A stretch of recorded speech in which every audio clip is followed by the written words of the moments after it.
making it bigger than it needs to be. Yeah. Yeah, like for example, a thought that I'm really tired, and the mind is like, yeah, you are really tired. Maybe you do need to go back to sleep. So that's an example of how the mind magnifies. Anything else? Overthinking, making certain desires maybe bigger than they need to be. Yeah, can you think of another, something else? What does the mind always magnify, make it bigger than it is? Sorry, what was it? Problems. Problems. Isn't it? Problems, thoughts about the future, anxieties that may be there, the mind makes it bigger than it is. Do you want to say something else? You're going to say the same thing. Yeah. Other priorities? Other priorities or things that distract you from what you should be doing, the mind makes them bigger. So the first thing the mind does is it magnifies. The second thing that the uncontrolled mind does is it imagines many things. Can you think of things that the mind imagines that aren't even there?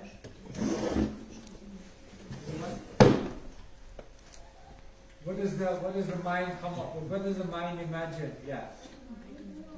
Thoughts of money. Yeah, the mind comes up with many things, many ideas, thoughts of how to get money. Sometimes, does it? And this body?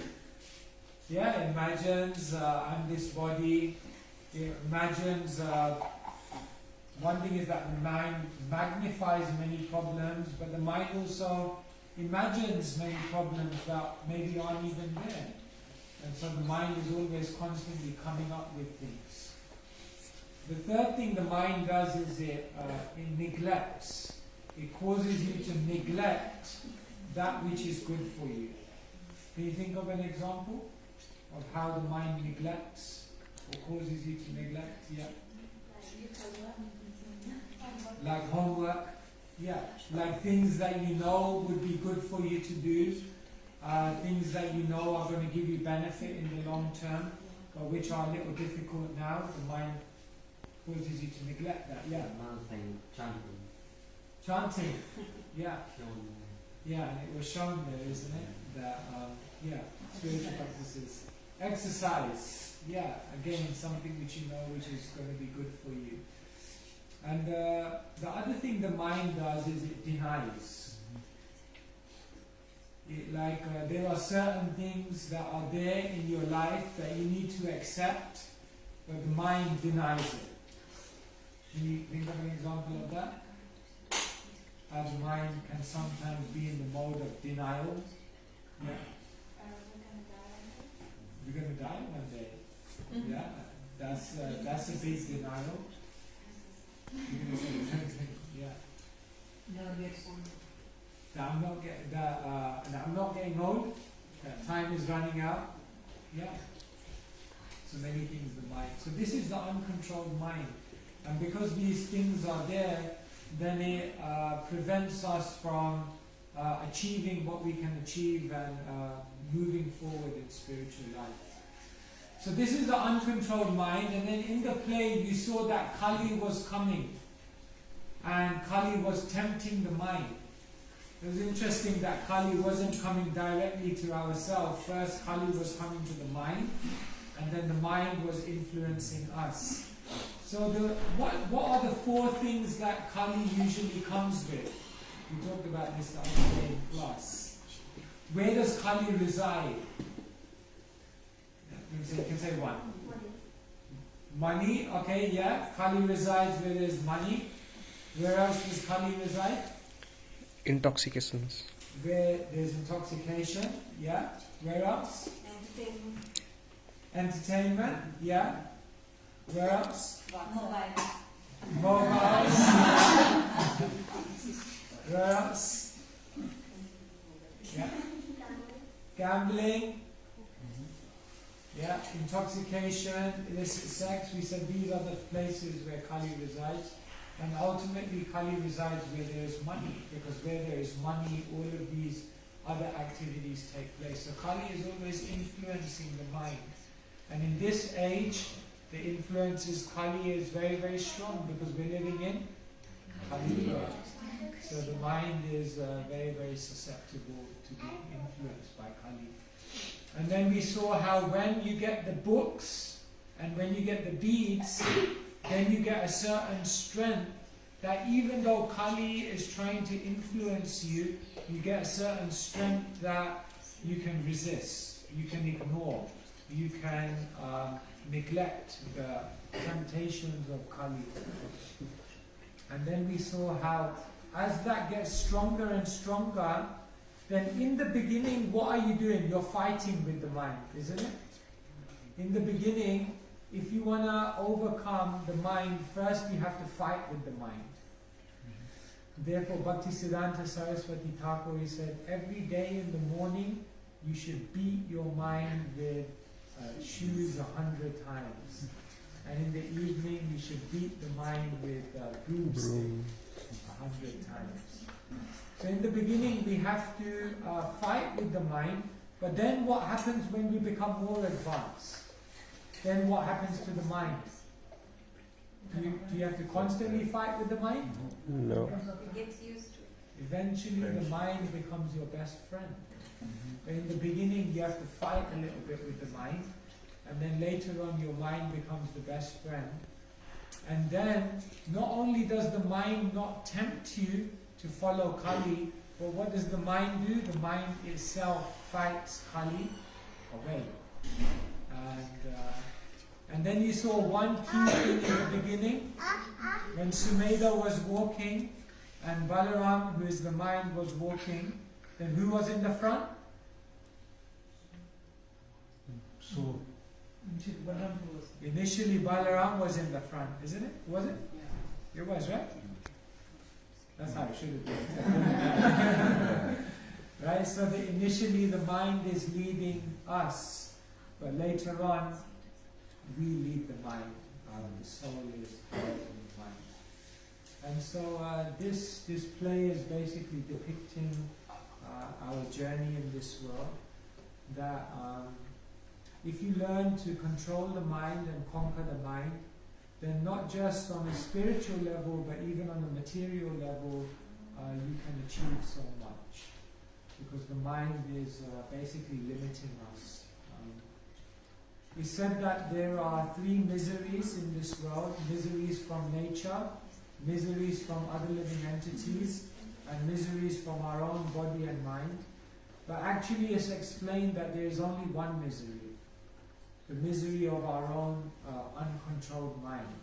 Because if you learn to control your mind, then even the other miseries which happen around us, they won't affect us. They won't actually cause us any pain. Therefore, there's one very famous verse in the 11th canto of the Bhagavatam, where one Avanti Brahmana, he says in a beautiful verse, Nayam jano me sukhaduka hetur nadevatatma griha karma kala manaparam karan manamananti samsara chakram parivartayadya. He said, I looked back in my life and I saw there was so much suffering. He said, Nayam Jano, in the beginning I used to think other people caused my suffering, but I was wrong. Nadevatatma, later on I used to think that the gods are causing my suffering. He said, I was wrong. Nagraha, he said, later on I used to think that the planets were causing my suffering, my astrology, very bad. He said, I was wrong. Karma, he said, later on I thought that maybe my own karma is the cause of my suffering. He said, I was wrong. He said, it's not that people cause me suffering. It's not that the gods cause me suffering. It's not that the planets cause me suffering. It's not even that my own karma causes suffering. What is ultimately causing my own suffering? Mana, param, karanam, amananti. Karanam means cause, param means supreme. He says the mana, the mind, is the supreme cause of all suffering. So if we learn to control the mind, then we control our life completely. Therefore in English they have a saying, isn't it? It's all in the mind. And what that means, it has a double meaning, because the mind is creating your reality, because everything begins in the mind, isn't it? And not only that, the mind is translating the reality around you.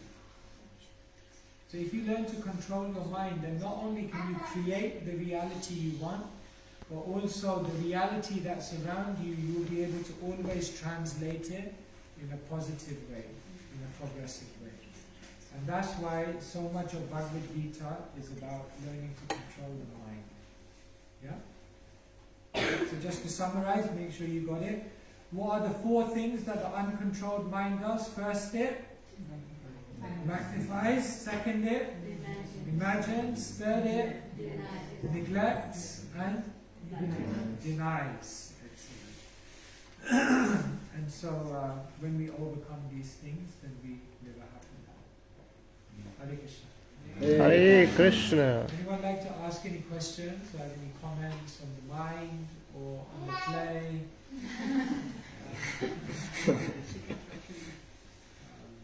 Yeah, anyone like to ask any question on the mind? Yeah. Thank you very much, Maharaj. Thank you for the devotees who did the wonderful drama. That was great.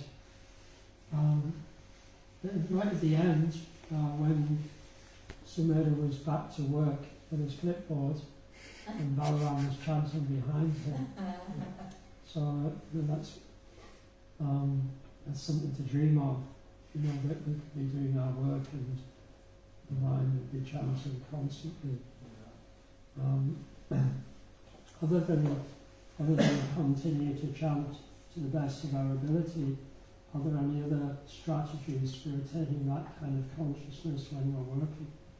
To be able to have the mind chanting. Yeah. Of course, one thing you can always do, that many devotees do, is they always keep kirtan going on, either in the background. I know many devotees' homes where Prabhupada's chanting is going on 24 hours a day.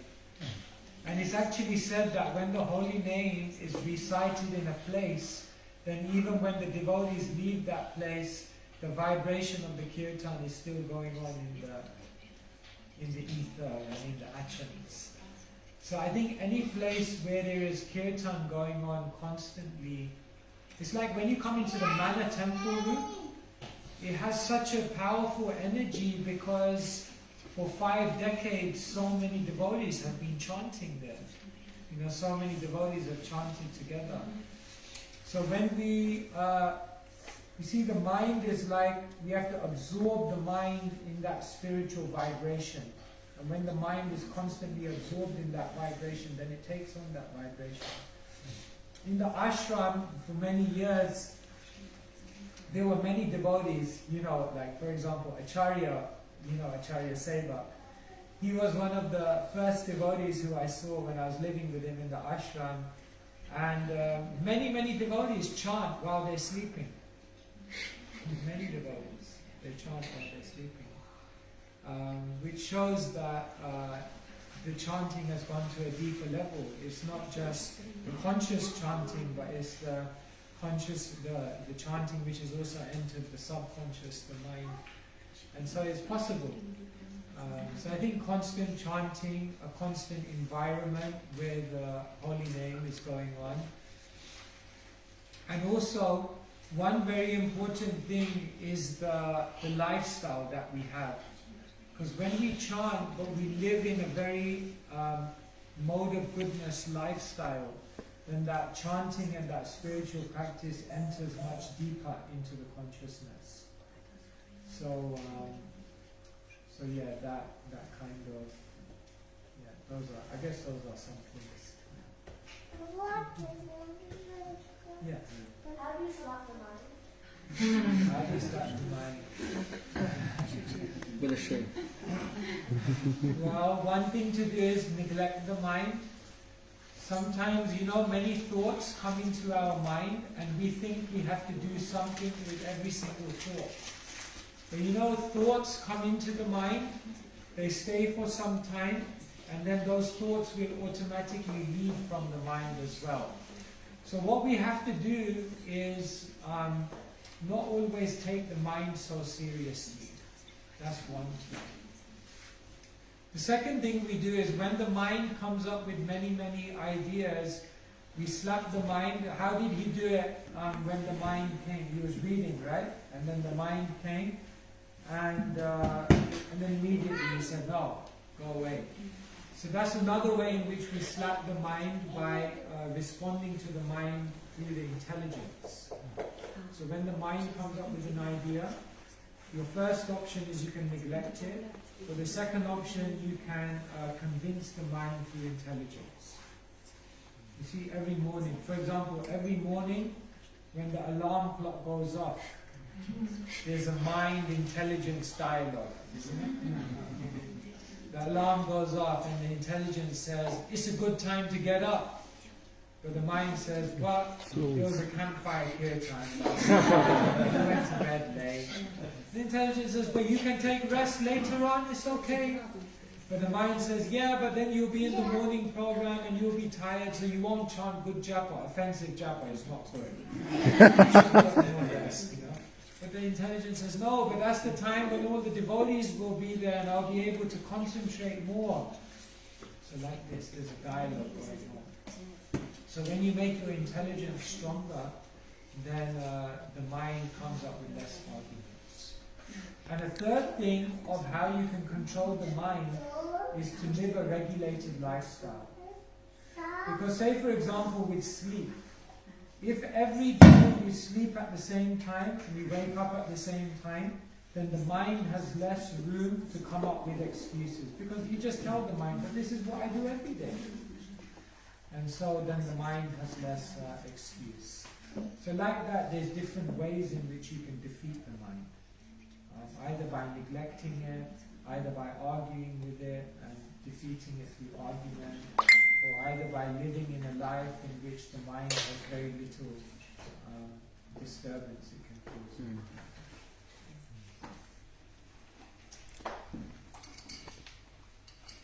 Anyone else like to, or if you have a realization about the mind, you can also share. Sometimes, like we obviously simplified something which is, easier said than done. It's not that you chant one round and then you become Mahabhagavat all of a sudden, and that you can control the mind instantly. But with the mercy of devotees really helps. The mercy of the devotees really helps, because we're not that strong, but the devotees are, and the Lord is. So we should, even if we're not there yet, we should always try and get there. And even if we can't get there, we should always serve the devotees. Yeah, your relationship with the devotees and the mercy that you get from them, and also the love that you have for the devotees will protect you. Yeah. Like, I give you examples. Giriraj Swami, he was a brahmachari in Bombay in the early years. And people wanted to, basically that landowner, he wanted to basically defame the devotees. And so what one day he did is he sent a prostitute to tempt Giriraj. So she came and, he was in that situation and he was thinking, oh my God, what am I going to do? But then in that moment he thought to himself, what would Prabhupada say if Prabhupada found out I did something? Prabhupada would be very unhappy. And just his thought that Srila Prabhupada would be very unhappy saved him. Because then he thought, no, I can't do anything about it here. So when we get mercy from devotees, and when we have a great relationship with devotees, then that acts as a big protection against many things that the mind could come up with. Yeah, so that's a very nice point. On our own strength, we may not be able to, but through mercy, we can. Yeah. Just a comment. Yesterday we went on Harinam. We went with the hands together and then we could, make some influence there. So when the mind is influenced against more, if I cannot slap on our own, get another 3 Matajis together and let the Mataji slap the mind. If you're together with the devotees of strength, sometimes we used to go on Harinams.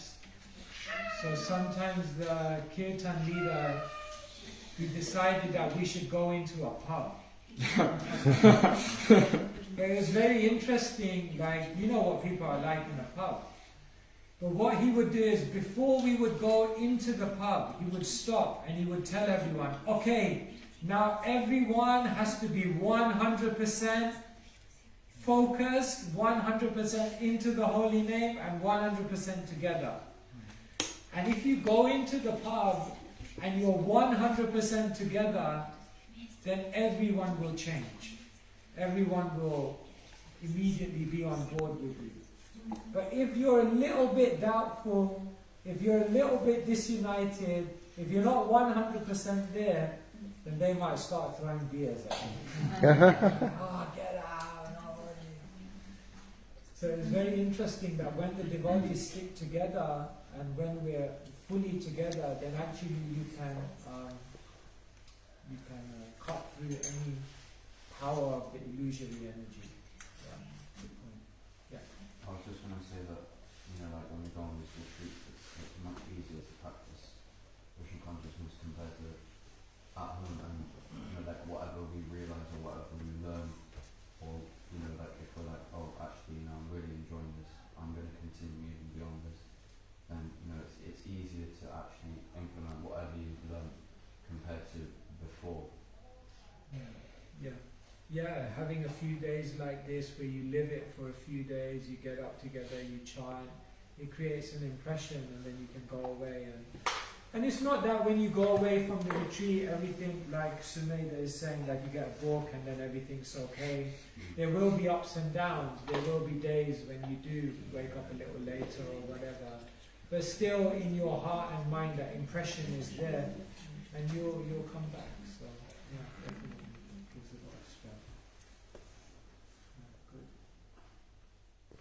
Yes.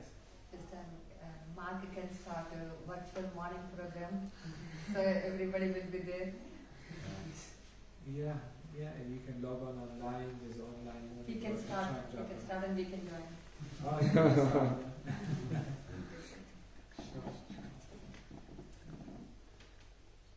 Okay, so what's the next program? Well, first, His Holiness Kesava Maharaj ki Jai! We now have a small quiz.